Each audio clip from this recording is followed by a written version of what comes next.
अस्सलाम वालेकुम। दुरूद शरीफ पढ़ना।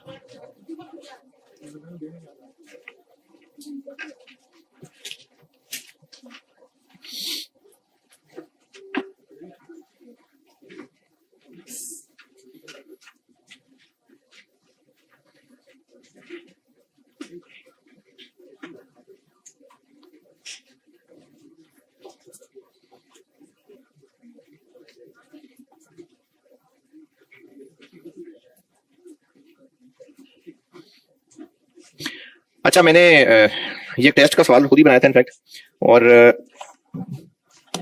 डिस्कशन वीडियो भी टीए की आपसे शेयर हो जाएगी। लेकिन एक दो चीज है जो मुझे लगा कि क्या कौम क्या कर रही है भाई, क्या, तो मैं फिर आपको सामने खुद ही बता देता हूँ एक दो बातें। एक तो टेस्ट दिया कितने लोगों ने? अरे इतने लोगों ने टेस्ट नहीं दिया? टोटल में से 38% ने टेस्ट दिया है।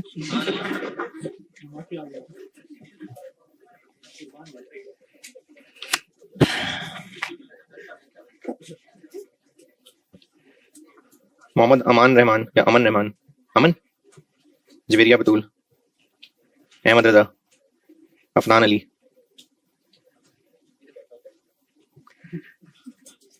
अलीना तारिक, मायरा एजाज, इरजम सईद, ये लड़का है कि लड़की? इरजम, बुरहान कामरान, उजैर अली,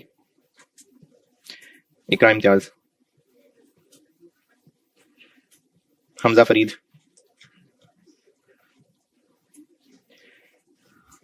अजान साजिद, अजान की अजन, अजान, अतीका आबिद, मोहम्मद असद। अच्छा चलो 20 आउट ऑफ 20 ठीक है, शाबाश। अच्छा, इसमें जो एक दो चीजें बड़ी मुझे और हाँ, बहुत सारे बच्चों ने ना सवालों के अंदर के इस तरह की चीजें लिखी हुई है। के क्या होता है? 3 जीरो लगाया करें। 25 के कितना टाइम बच गया? डिजिट पूरे लिखा करें, के ना लिखा करें। और अच्छा, अब ना यहाँ थोड़ी सी कॉमन सेंस की मुझे बड़ी कमी महसूस हुई। देखें, ठीक है आपने अगर नहीं भी ट्रैवल किया हो कभी, लेकिन लाहौर इस्लामाबाद, लाहौर, क्या मतलब है इसका? लाहौर से इस्लामाबाद जाना और वापस आना, इसको हम एक राउंड ट्रिप भी कह सकते हैं। अच्छा, जो सवारियां बैठेंगी उनको कहेंगे आओ हम तुम्हें इस्लामाबाद का दूल्हा दुल्हा के लेके आए, उनको इस्लामाबाद लेके जाएंगे और वापस लाके छोड़ेंगे, ऐसा होगा? यानी अगर हम किसी कस्टमर से किराया ले रहे हैं, कितने का, यानी अगर हम किराया 4,000 रुपए ले रहे हैं, तो वो सवारियां बिठाते हैं कि आओ तुम्हें इस्लामाबाद दिखा के लाएं, सुबह निकलते हैं इस्लामाबाद दिखा के वापस ले आते हैं 4,000 में। ये मतलब है इस बात। भाई लाहौर से इस्लामाबाद जाने की सवारियां और हैं, इस्लामाबाद से लाहौर आने के और लोग होंगे, तो अगर एक सवारी का टिकट है तो वो एक दफा के ट्रिप का है, तो इनको भी 2 से मल्टीप्लाई करना था। फिर अगर बस में 20 लोग बैठे हुए हैं, तो ये 20 लोग लाहौर से इस्लामाबाद जाएंगे और वहीं से घूम के वापस आ जाएंगे। भाई 20 लोग लाहौर से इस्लामाबाद जाने वाले और हैं, इस्लामाबाद से लाहौर आने वाले और लोग हैं। तो कॉमन सेंस की बात है ये। फिर एक लाहौर और एक इस्लामाबाद, 2 टर्मिनल्स लिए हमने, डिस्टेंस बिटवीन बस टर्मिनल्स 400 किलोमीटर है, तो ये 800 किलोमीटर हो गया ना। तो फ्यूल कॉस्ट अगर पर किलोमीटर वो 400 से नहीं 800 से मल्टीप्लाई, और ये सब रोजाना की चीजें हैं, तो साल में है 360 दिन, फिर वो 360 से भी मल्टीप्लाई होना। तो जो मासूम बच्चे ये इस्लामाबाद का दूल्हा दुल्हा के लाना है और ये कंसिडर करके चल रहे थे, भाई डबल करना था सारी चीजों को। लाहौर से इस्लामाबाद अलग ट्रिप है, इस्लामाबाद से लाहौर अलग ट्रिप है, वो सवारियां और हैं, वो सवारियां और हैं। चलें बस यही मैंने कहा बता दूं आपको, बाकी जिन्होंने नहीं दिया तो कोई बात नहीं, रिजल्ट के बाद देख लेना। अच्छा, एक ना फाइल शेयर की थी आप, हाँ वो स्प्रिंग बीस का सवाल कहा था करने को। फिर टैक्स में मसला, क्या मसला? उसमें जितनी चीजें थी वो सारी ही स्प्रिंग 24 में भी थी, और वो एक एक करके डिस्कस कर ली थी मैंने। स्प्रिंग 20 में रेंट वाला वही मामला था, और बल्कि उससे हल्का सवाल था, उससे हल्का सवाल था। इसमें एक दो चीजें जो मसले हो सकते हैं वो ये कि ग्रोथ रेट निकालना पड़ रहा है, तो ये भी आप कॉस्ट तकरीबन पास ही है, तो ग्रोथ रेट। और टैक्स में किसको मसला है? टैक्स में क्या मसला है? जी जी बताएं जी।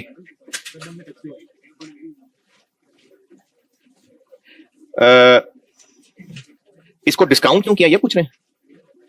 अगर हम शट डाउन कर देंगे तो ये सारे जो कैश फ्लोज थे ये सब फौरन के फौरन ही हैं, लेकिन टैक्स थोड़ी फौरन फौरन होता है, वो तो साल एंड होगा, रिटर्न फाइल होगी तो होगा ना। ये तो पहले भी सवालों में ऐसा किया है कि कोई खर्चा अगर साल के शुरू में पे था तो उसको हमने ईयर 1 के एंड पे ही रिटर्न में डाला था। टैक्स तो साल के एंड पे रिटर्न फाइल होगी तो जाएगा ना। तो इसलिए ये जो डिसकंटिन्यू वाले सारे कैश फ्लोज हैं इनको लिख बेशक हम जीरो पे रहे हों, लेकिन इनका टैक्स तो साल एंड पे ही जाके होगा, तो इसलिए टैक्स को एक साल डिस्काउंट करना पड़ेगा।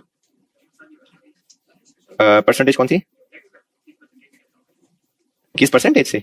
वही जो डिस्काउंट रेट चल रहा है सवाल में 16%, उससे नहीं क्या हुआ? किधर है जी? टैक्स वाली ऑप्शन कोई नहीं है।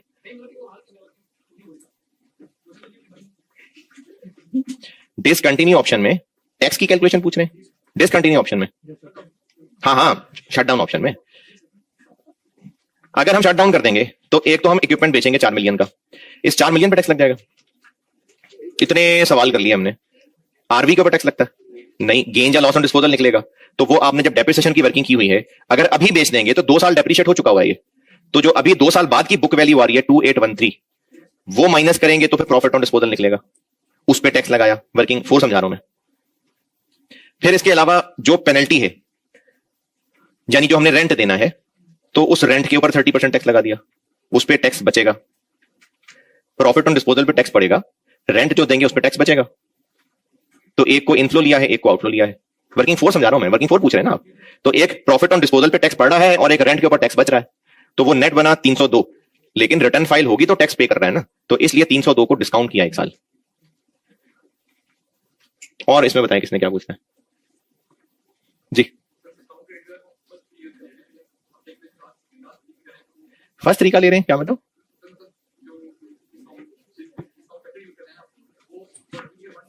अच्छा, ये तो कल की थी ना बात, कल थे क्लास में। देखें, एक है इस बिजनेस ने जब इनिशियली 5 साल का प्लान बनाया था, ये प्लान बनाते हुए डिसीजन मेकर यहां खड़ा था। जब पहले 5 साल का प्लान बनाया गया था तो उस वक्त उसने एनपीवी निकाली होगी, जो आपसे रिक्वायर्ड नहीं है, एक सादा नॉर्मल सवाल। उस वक्त उसने एनपीवी निकाली होगी और उस वक्त खड़े होकर ये 1 2 3 4 5 पावर बनती थी। अब डिसीजन मेकर 2 साल और आगे आ गया है। अब इस वक्त हम सवाल में यहां खड़े हैं और यहां खड़े होकर टाइम लाइन पे अब ये आज हो गया हुआ है, 2 साल और आगे आ गए ना जिंदगी के। डिसीजन मेकर अब यहां खड़ा है और यहां खड़े होकर उसे एनपीवी निकालनी है। तो अब अगर आज ये है तो टाइम लाइन तो फिर 1 2 3 बनी ना। हमने इन रिमेनिंग 3 साल की पीवी वो 2 साल पीछे जाके देखनी है, अभी देखनी है ना। तो अभी मतलब 0 और यहां से रिमेनिंग 3 साल तो 1 2 3। यानी अगर ये 2021 मेंशन नहीं, वैसे कह रहा हूं 2021 2022 2023 2024 और 2025 थे, और वो 2021 के शुरू में खड़े होकर डिसीजन करके आया था। 21 भी गया, 22 भी गया, अब वो 23 के शुरू में खड़ा है, या 22 के एंड पे या 23 के शुरू में खड़ा है। यहां से ऑनवर्ड ईयर 2023 24 25, लेकिन टाइम लाइन के एतबार से वो 1 2 3 बन गया। और इस सवाल में जिन्होंने किया है, इस सवाल में और कोई सवाल? अच्छा, फिर इसी का एक और वर्जन होमवर्क है, ऑटम 21 वाइट लिमिटेड, ये होमवर्क है। White limited autumn 21।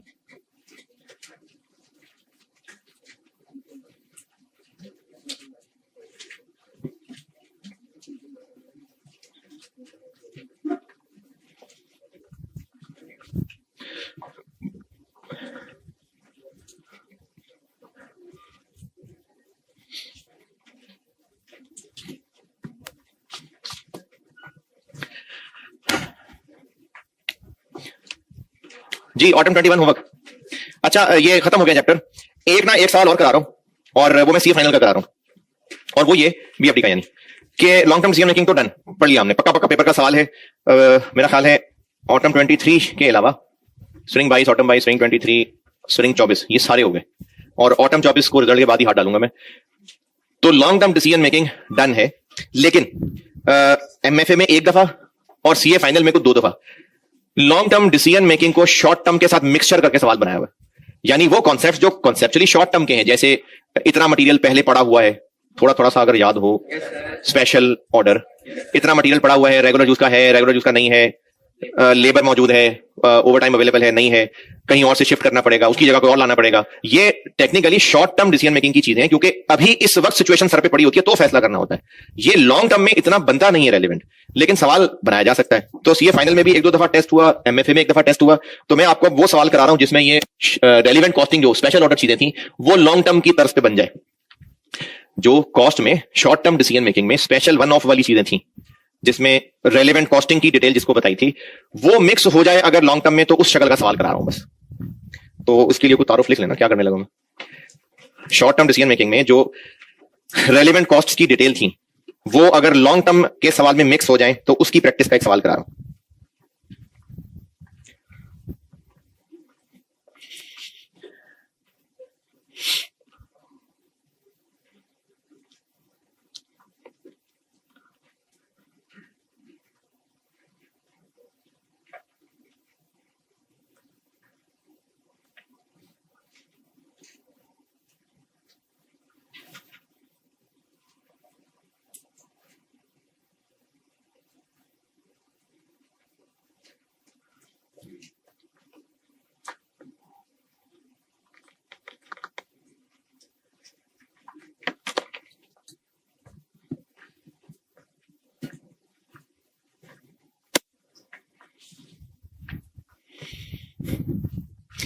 अच्छा, अगर तो रीसेंट अटेम्प्ट में पढ़ा है आपने और वाकई पढ़ा है और रिजल्ट तक थोड़ा सा दिमाग में रिटेन भी रखेंगे आप, उसके बाद निकालेंगे दिमाग से, तो ये रेलिवेंट कॉस्टिंग की डिटेल मुझसे पढ़ा हुआ है, तो मैंने ना वही जो बुक में से पढ़ाता हूं वही नोट्स ग्रुप में दोबारा शेयर करवाए थे।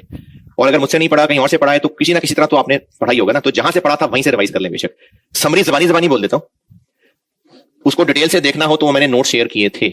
ये आप लोगों के रिकॉर्डिंग वालों के पोर्टल पे लेक्चर 18 का रेफरेंस देके मैंने रखी हुई फाइल, और ये सामने बैठे से मैंने ग्रुप में शेयर करवाया था। है अभी आया तो 4 दिन पहले कहा था है, पहले भी आया हुआ। हाँ, मिल गया। ये कॉस्ट की पड़ी हुई चीज ही है। आप फारिग हो गए, इसको करना चाहे रिवाइज तो कर लीजिएगा। मैं जबानी इसकी समरी बता रहा हूं। अगर हमें प्रोजेक्ट के लिए मटेरियल चाहिए और वो मटेरियल हमारे पास पहले से पड़ा हुआ है, तो हम किस फिगर को रेलेवेंट लेते हैं? नहीं, हम देखते हैं कि रेगुलर है कि नहीं। अगर रेगुलर है तो जितने का अब मिलेगा, और अगर रेगुलर नहीं है तो उसकी अपॉर्चुनिटी कॉस्ट। और अपॉर्चुनिटी कॉस्ट होती है कि उसके जो भी और हल हमने सोचे थे उन सब में से हाईएस्ट। ये मटेरियल है।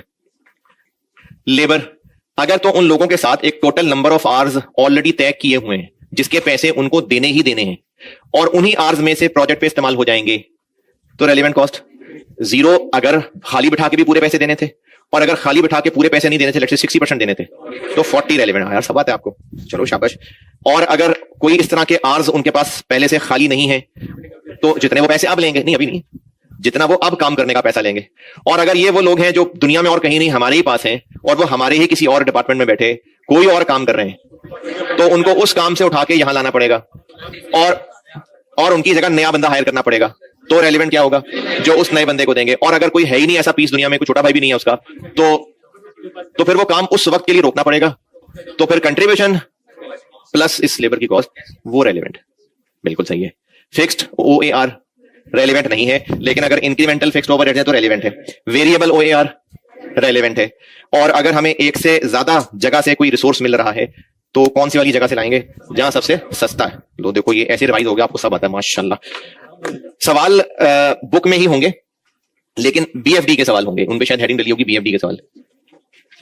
उनमें एक गौरी लिमिटेड का नाम का सवाल होगा। तो गौरी आया जे, ये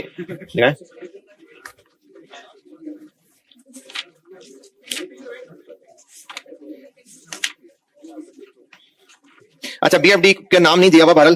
प्रैक्टिस क्वेश्चन 15 ऑनवर्ड्स ये BFD के हैं, तो उनमें प्रैक्टिस क्वेश्चन 20 है। ये जो PDF भेजी थी उसमें भी है, उसमें ये क्वेश्चन 20 ही है।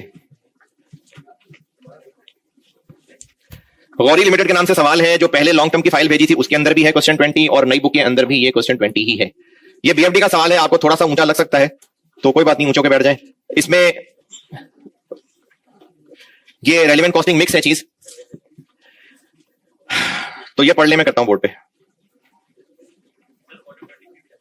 वो यही रेलिवेंट कॉस्टिंग मिक्स वाला, वो अभी जब ये कर लेना, तो पहले ऑटम 21 होमवर्क डिस्कस हो जाए, फिर उसके अगले दिन मैं वो दे दूंगा। मतलब बस मंडे से अगला टॉपिक कराता हूं शुरू। प्रैक्टिस क्वेश्चन 20 पढ़ लीजिए, गौरी लिमिटेड।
जी पढ़ लें तो मैं करूं। अच्छा, जिनको ये जानना है कि कितने मार्क्स का है तो क्या फर्क पड़ता है, अभी बीएफडी का सवाल है तो आपके लिए सवाल रेलिवेंट है ना, मार्क्स का क्या है। चलो 18 नंबर का सवाल है, चलो आगे। हाँ जी, इस सवाल में आपसे रिक्वायर्ड है, प्रोवाइडेड की अंग्रेजी समझ आइयो। जीएल इज कंसिडरिंग, पहला पैराग्राफ, हम प्रोडक्ट जी बना के बेचते हैं और हम एक थोड़ा सा डिफरेंट वर्जन मॉडिफाइड जी वो बेचने के लिए बिड करना चाह रहे हैं टेंडर के लिए। आप ये समझ लें कि किसी कस्टमर ने अखबार में इश्तिहार दिया था कि हम मॉडिफाइड जी खरीदना चाहते हैं, इसको कहते हैं टेंडर। जो जो बेचना चाहता है वो आए अपनी प्राइस बताए, इसको कहते हैं बिड करना। तो हम लोग एक कस्टमर को ऑफर करने जा रहे हैं कि हम बेच देंगे आपको, और हमारे डायरेक्टर को लगता है कि अगर 5,000 से ज्यादा रेट रखा तो कस्टमर इनकार कर देगा, 5,000 से ज्यादा हम प्राइस नहीं रख पाएंगे। ये पहले पैराग्राफ का मतलब है। और रिक्वायर्ड ये है कि बताएं जो डायरेक्टर साहब ने प्राइस बताई है क्या वो रख लें तो ठीक है, तो रख लें, फिर बड़ा है मान लें, खैर ही होगी। तो अब सवाल पढ़ के पता चल रहा है कि लॉन्ग टर्म डिसीजन मेकिंग है, 3 साल 4 साल 5 साल 3 साल, और कॉस्ट ऑफ कैपिटल भी दिया हुआ है तो लॉन्ग टर्म डिसीजन मेकिंग है। और एनपीवी निकाल के चेक कर लेते हैं, टैक्स नहीं है, ये बीएफडी का है और प्रैक्टिस क्वेश्चन 20 है, तो 0 1। अच्छा, बल्कि वर्किंग्स बहुत सारी करनी है तो मैं बोर्ड पे वर्किंग कर रहा हूँ। पहला पेज छोड़ देते हैं, पहला पेज क्या कितने को जगह लगती है, चलो पहला पेज छोड़ देते हैं, वर्किंग्स में चलते हैं पहले, क्योंकि वर्किंग्स बहुत सारी समझानी है आपको। सेल प्राइस 5,000 रखेंगे या महंगी होती जाएगी, कैसे पता? पॉइंट 1 में कहा हुआ है price quoted in the tender would be same in all 3 years, तो वो 5,000 ही रहनी है। और कितने यूनिट्स चाहिए कस्टमर को, वो पॉइंट 1 में दिए हुए हैं 40,000, 80,000 और 50,000। तो सोल्यूशन में पहली लाइन जो मैं भी लिख के मिटा दूंगा, और रुपीज मिलियन करने हैं, 1000 करने हैं, 40,000 और 5,000 मिलियन कर लेते हैं, मिलियन। तो सेल्स आ गई, यूनिट सवाल वाले ने दिए हुए इनटू 5,000,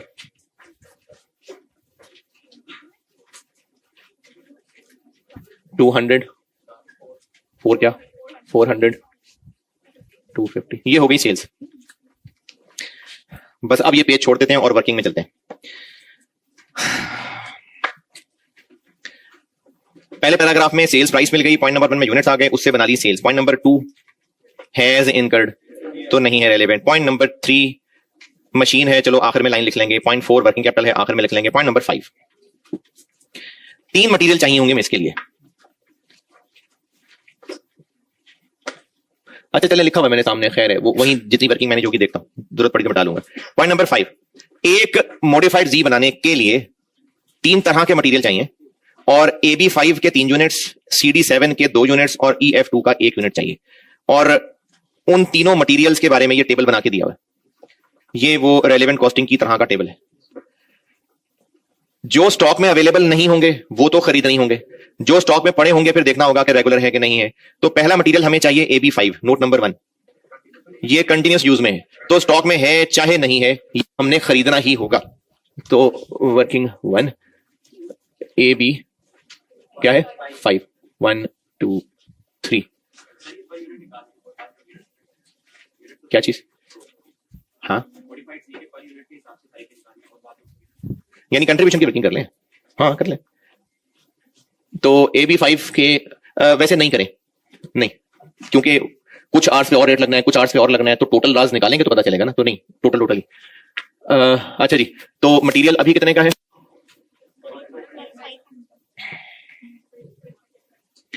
AB5 अभी कितने का है, करंट परचेज प्राइस 500, और इसने ईयर 1 में महंगा हो जाना है या ईयर 2 से, ईयर 2 से महंगा होना है, तो ईयर 1 में ये इतना ही रहना है।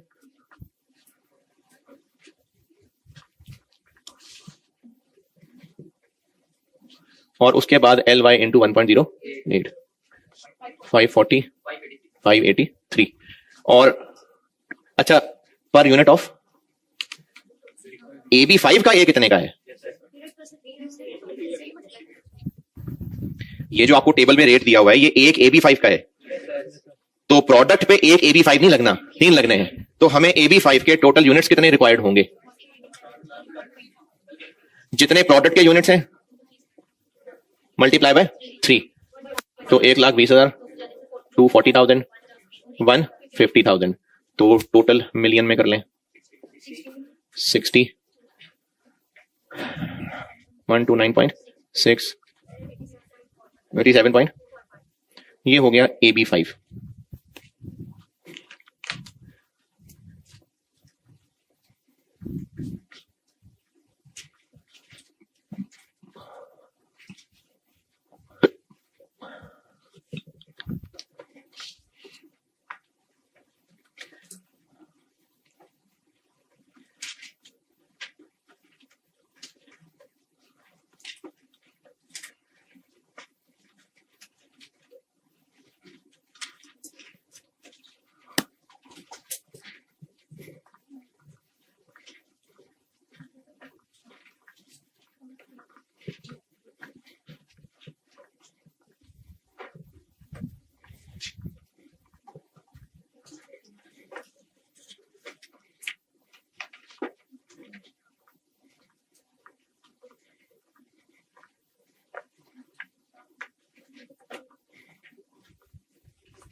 क्या जी?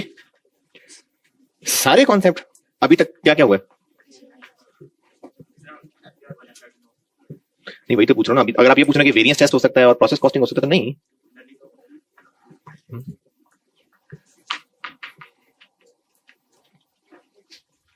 Working one done. दूसरा मटेरियल कौन सा चाहिए? CD7।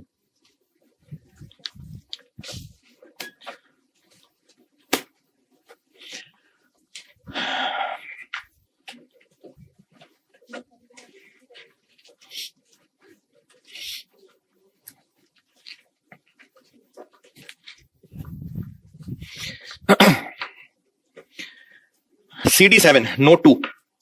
ये मटेरियल काफी अरसे से इस्तेमाल नहीं हुआ है, और नहीं हुआ तो हमारे काम का नहीं है। The only alternative utilization of this material, या तो हम इसको इस प्रोजेक्ट पे यूज करेंगे, या एक रास्ता तो बहरहाल खुला ही होता है बेचने का, या हम इसको 220 का बेच देंगे, या फिर हम इसको एक और मटेरियल की जगह इस्तेमाल कर सकेंगे, या कह लें एक और मटेरियल में कन्वर्ट कर सकेंगे। है? हाँ ना। हम इस CD7 को एक और हमारे काम का मटेरियल होता है PK1, हम उसकी जगह इसको यूज कर सकेंगे, लेकिन इस पे इलाज पे खर्चा करना पड़ेगा। 240 का इलाज पे खर्चा होगा, तो फिर ये PK1 की जगह आ सकता है। तो इसमें फायदा क्या होना था? PK1 खरीदने का पैसा जो कि 540 है, ये बचना था। तो ये शॉर्ट टर्म डिसीजन मेकिंग में एक बेचने की ऑप्शन और एक अल्टरनेटिव मटेरियल में कन्वर्जन की ऑप्शन, और दोनों में से जो हायर है वो अपॉर्चुनिटी कॉस्ट।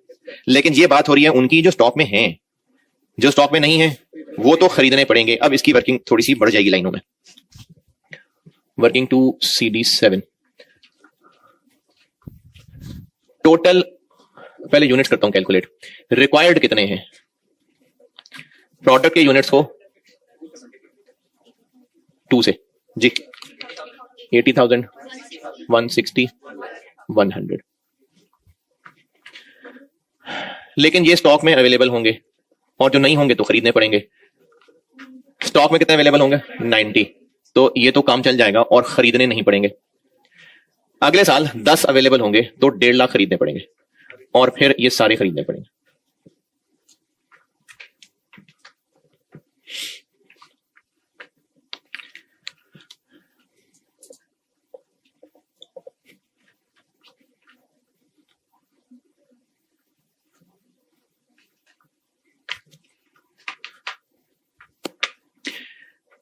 जो एग्जिस्टिंग वालों की रेलिवेंट कॉस्ट होगी ईयर 1 वाली, हायर ऑफ कितने का बेच सकते हैं,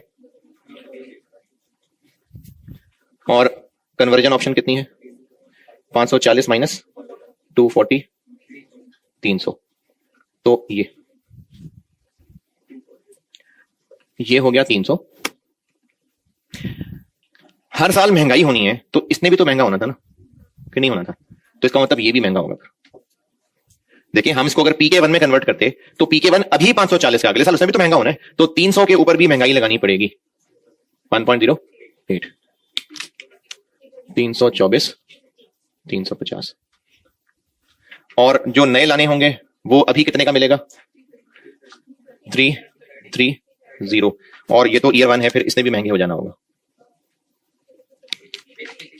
356, 385।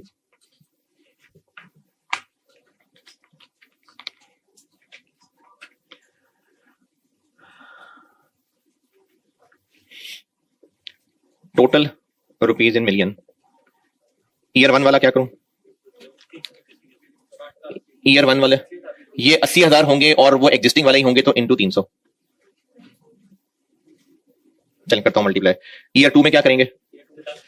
10,000 पे ये और 150 पे ये।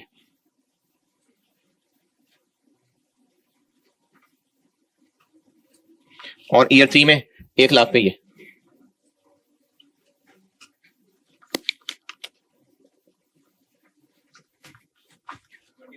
$24,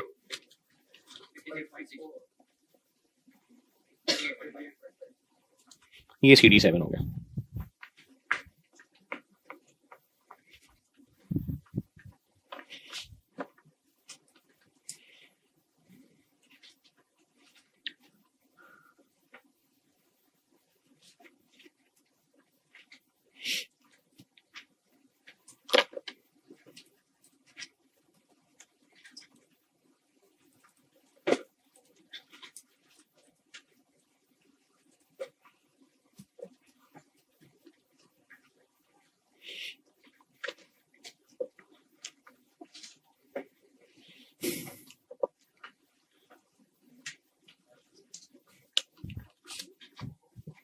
24, 56.64, 38.5.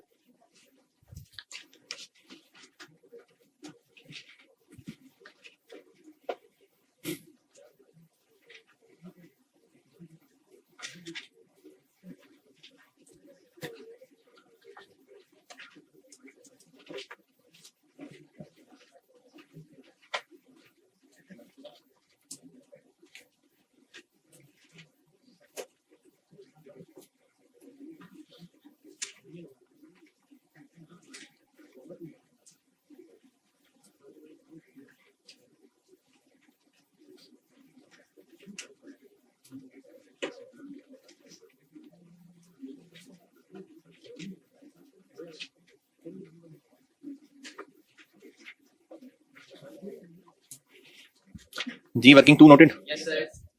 तीसरा मटेरियल क्या है? और ये भी रेगुलर नहीं है, तो सेम वर्किंग हो जाएगी।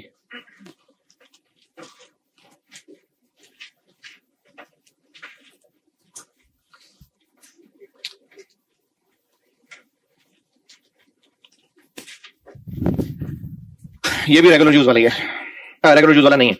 नोट नंबर 3, 2 साल पहले खरीदा था, अब ये बेकार है और हम इसको बस बेचने ही वाले थे, तो रेलिवेंट कॉस्ट क्या होगी? एनआरवी। एनआरवी भाई 75 का बेचने वाले थे 25 खर्च करके, हम 75 का बेचने वाले थे 25 खर्च करके, तो 50 हो गई ना उसकी। तो चाहिए टोटल कितने? वर्किंग 3EF2, एक फॉर एक था, तो 40, 80 और 50, और स्टॉक में पड़े हुए हैं 40।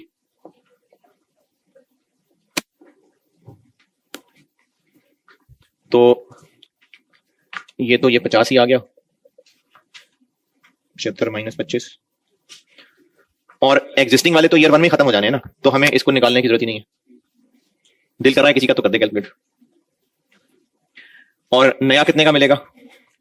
150, 162, 175। तो ईयर 1 में पूरा का पूरा 40-50 पे आ गया, ईयर 2 में पूरा 80 162 पे, और ईयर 3 में पूरा 50 175 पे। 2,12,96,75 ये EF2 हो गया।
जल्दी जल्दी।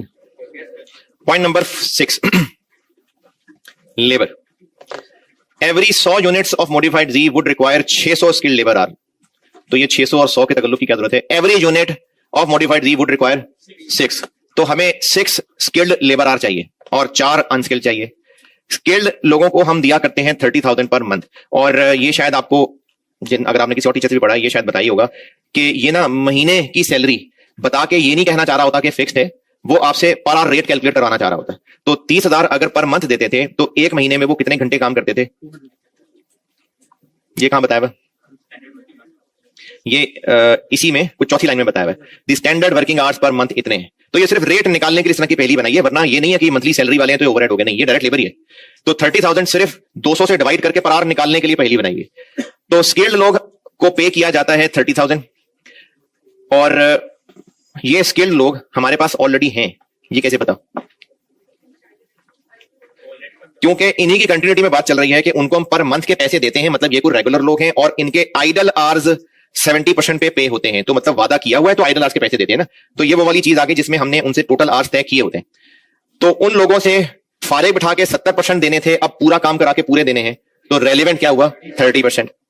और जितने मजीद घंटे चाहिए होंगे वो और लोग ले आएंगे रिप्लेसमेंट, वो हमें 35,000 पर मंथ यानी 35 डिवाइड बाय 200 ये उस रेट के कॉस्ट करेंगे।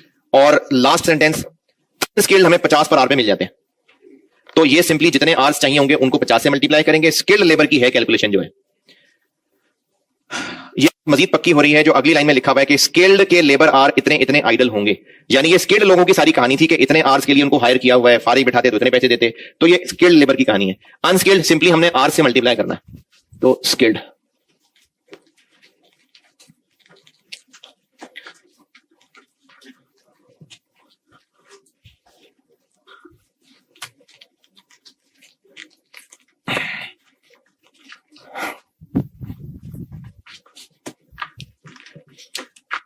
ये कैसा है भी chapter long term decision making, ये पेपर पास करवाने वालों में है, इसमें नंबर मैक्सिमम हासिल करने हैं।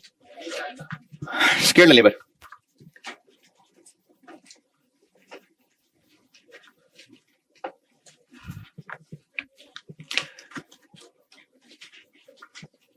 टोटल चाहिए कितने, एक यूनिट के लिए 6 घंटे, तो जितने प्रोडक्ट के यूनिट चाहिए इंटू 6, तो पहले साल 240 480 300।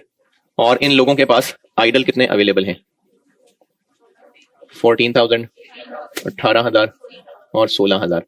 तो इन लोगों से तो हम इतना ही काम ले पाएंगे बस, तो बाकी क्या करें, फिर हमें बाकी लोग लाने पड़ेंगे जिसको रिप्लेसमेंट लेबर कहा हुआ है।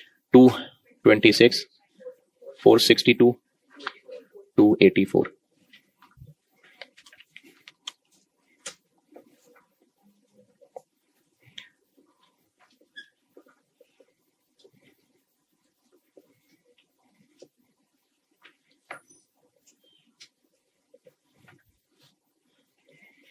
$30,000 में 200 घंटे का मतलब है 150, लेकिन उसका 30% रेलिवेंट होगा 45। और जुड़वा मकड़ी से पूछ लेते हैं कि रिप्लेसमेंट वालों का रेट क्या होगा 35,000, तो इन लोगों की रेलिवेंट कॉस्ट 45 और इन लोगों का ये वाला रेट, तो ईयर 1 में तो यही चलेगा, उसके बाद हो जाएगा महंगा 1.0।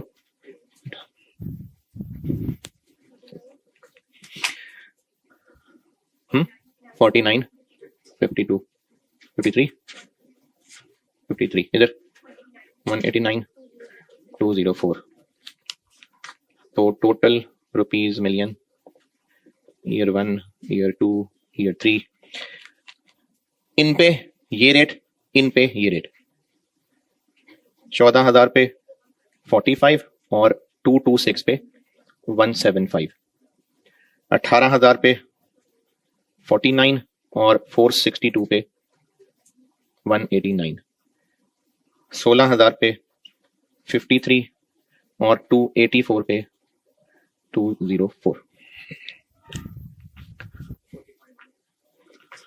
40.18 0.2 0.78।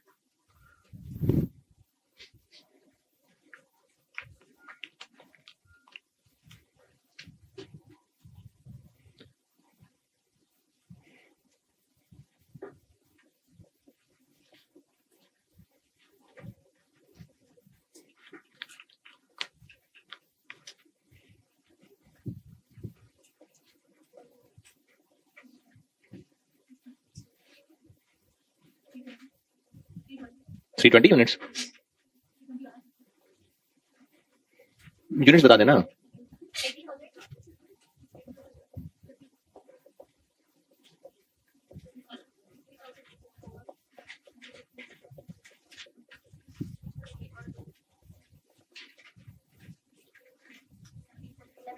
टू 28 7 पॉइंट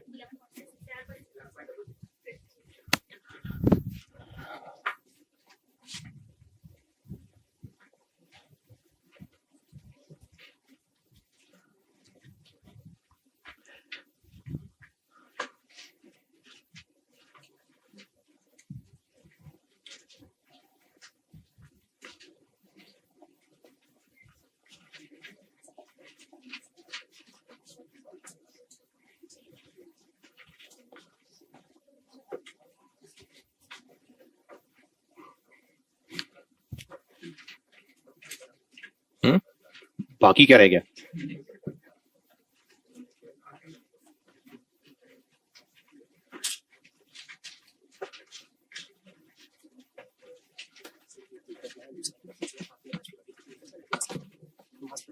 देखा, चला जाऊंगा, खुद चला जाऊंगा।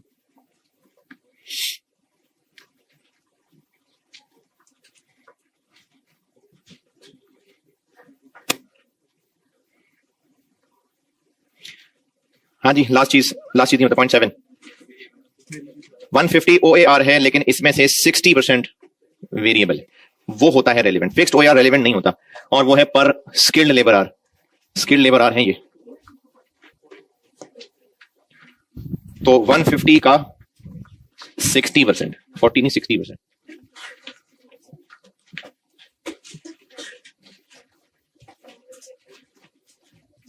वन 50 का 60 क्या बना?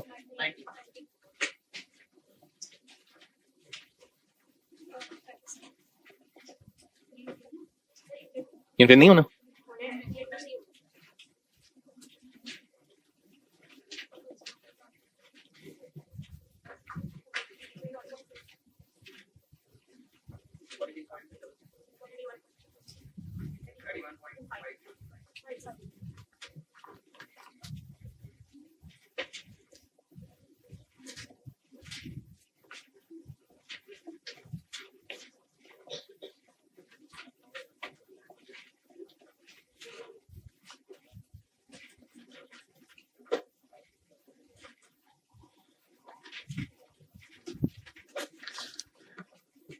मशीन मिलेगी 50 मिलियन की। पॉइंट नंबर 3, 50 की मशीन मिलेगी और इसकी आरवी होगी 25। 50 और 25। वर्किंग कैपिटल इनिशियली लगेगा 100।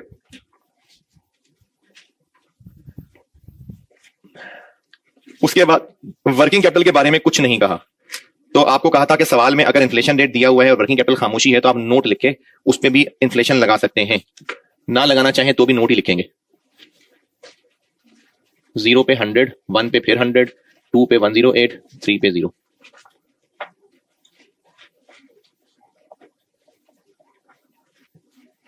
वन पे कोई इन्फ्लेशन नहीं, 2 पे लगेगी इन्फ्लेशन। ले जी, इसकी निकलेगी एनपीवी, और अगर पॉजिटिव आया तो डायरेक्टर साहब सही कह रहे थे। ये था जी long term decision making. Done. Monday से इंशाल्लाह नया चैप्टर। अल्लाह हाफिज।